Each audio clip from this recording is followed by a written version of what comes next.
Got my bubble glass ready. Got mine ready too. I've already shared a little bit of these bubbles as we go. Got plenty of them to go around 3 people. Oh, hello Virginie. Hi Bex. Hi Mr. Banksy the cat. I'm guessing that's Minimat. Oh, wave back to Virginie. Oh, and Hannah. Yay. It's almost like we're all having a nice get together and catch up drinks. Excellent. After a busy day at home, I want to say doing nothing, but I was doing a lot of things, earned myself lots and lots of wine. Awesome. If you don't have any of these wines, you can open any sparkling wine you've got at home and just join in. It's fantastic.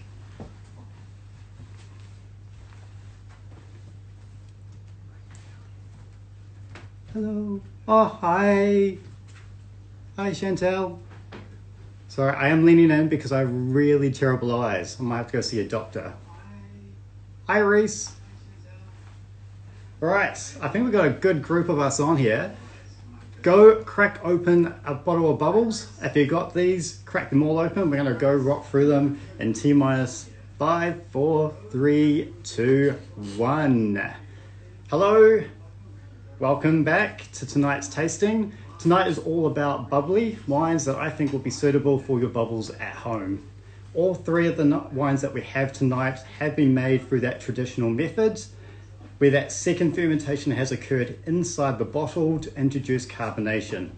Now this process can involve numerous grape varieties from various pressings and cuvées across numerous vintages and different times in the bottle in contact with the yeast.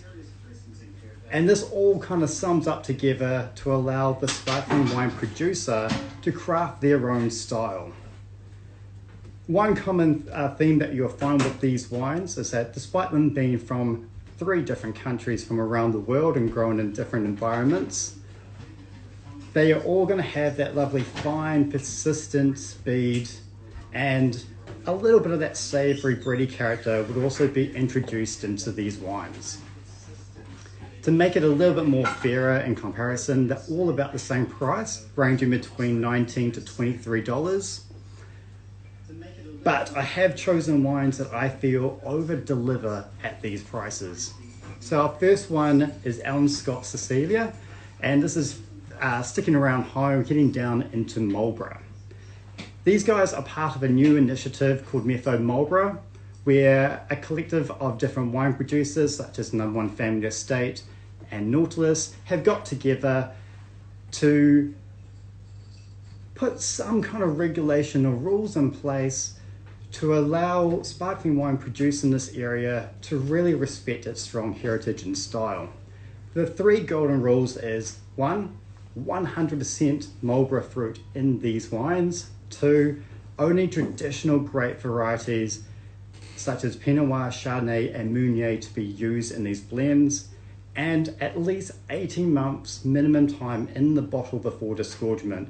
And to put into a little bit of perspective, for a non-vintage champagne, their minimum is only 15 months. So there's a little extra step in quality being thrown around with the people who put the Methode Marlborough on their label. It's a bit hard to see, but it is going to be on the back of that label there, towards the top left, that's got 2 M's on top of each other. If you see that, that's an indication that that wine is part of this collective and would be adhering to those 3 rules at least. Now the first wine that we've got is Allan Scott. Pour myself a little bit of a taster. Now these guys have gone for the minimum of 18 months before disgorgement. It is more towards Chardonnay, but it is an almost equal blend of Chardonnay and Pinot Noir in this. And the residue sugar is about 8.5 grams per litre, though it will change depending on disgorgement dates. The idea is to produce a more lighter style, have a decent amount of fruit coming out of the palate as well, and a little bit of a more subtle yeasty savoury character thrown in there for good measure, but dare I say more delicate in style. So let's give this one a go. Still got that lovely sort of fresh, vibrant citrus and lime.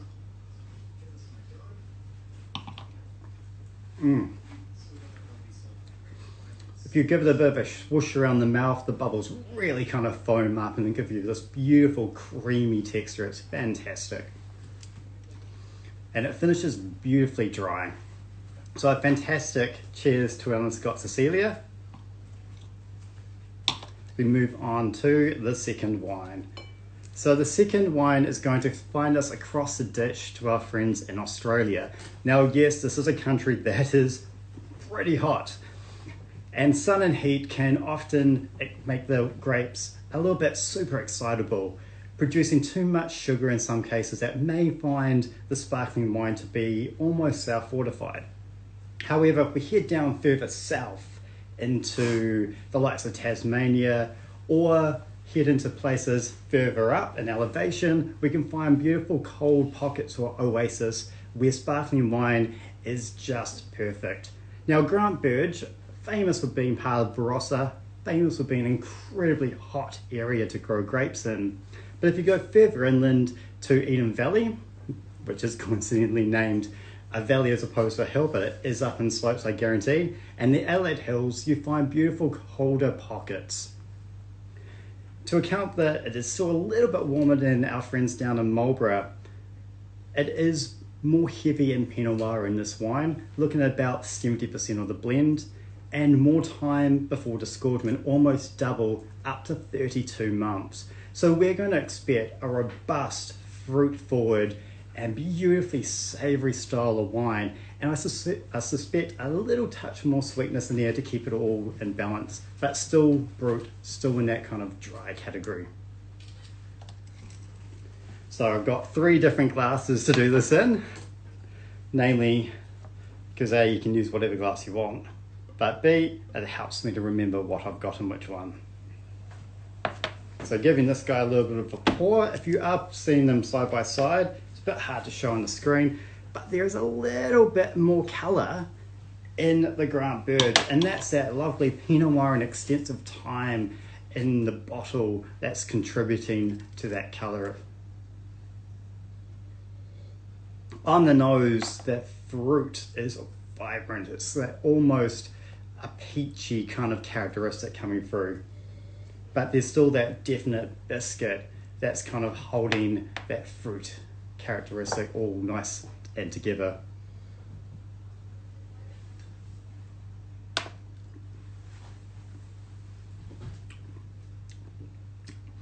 Ooh. On the palate though, that savoury biscuit character really shines through. It almost has like a little marshmallow, not flavour, but texture to it. Which I think is bloody fantastic wine, my French. Speaking of French, we are now going to go to our last wine, which would be silly not to add a French wine into a sparkling wine lineup, given that a lot of these styles are inspired by champagne. However, in this case, we're going to kind of go towards more the region around Chablis, which this outpost of Burgundy kind of shares the same latitude as what we see with the Côte de Bar, which is the lowest sub-region in Champagne. Essentially, as they will be sharing key terroir attributes, similar climatic conditions, and similar cooling clay and chalky soils that we see famous up around Epinay. Essentially, we are getting in these wines produced around this area that champagne style, but not commanding the price that champagne rightfully does. Got my third glass style for this wine. Now the St. Meyland, this has actually been a favourite for a lot of our customers for many years. I think, and I might have to check this, I could be wrong, 2 decades of bringing this wine, Glengarry has been importing directly. 2 decades is a long time, and it has always been one that we're chasing to get more into the shops because it is brilliant. Now this is a style of wine that is going to be almost in between the Cecilia and the Grant Burgeon style. It hasn't had as much time in the bottle before disgorgement, and it has used 2 additional grape varieties we haven't mentioned yet. Burge is in there and Aligotti is in there as well, which are commercial grape varieties for the Burgundian region. This alongside less time in the bottle before it's been disgorged, remembering it's not under AOC champagne regulations, so it won't be for that full 15 months. We're going to get more of a fruit-driven style, but still have that persistent, almost mousse-like texture that traditional method has. So, cheers to the last one. Give that one a go.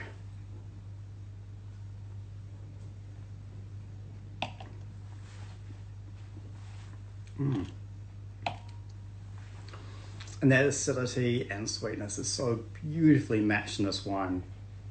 I think that little touch more sweetness though has helped to kind of showcase that real beautiful floral fruit character that is dominant in this wine, but not to tear away from that subtle savoury note that is still there. So, if you were lucky enough to be trying these 3 at home, don't forget to share the remainder around with your bubbles, if there were, with your fellow bubblets. If there was one in particular that you really rave about or you think this is to die for, please share it. Please let us know what your favourites was. If there's any other wines out there that you think should be added into our list, I'm sure there's several, throw them around there as well. But for now, I am going to say cheers, and thank you for joining me. I will see you next week. I will get the IT genius to live this for me.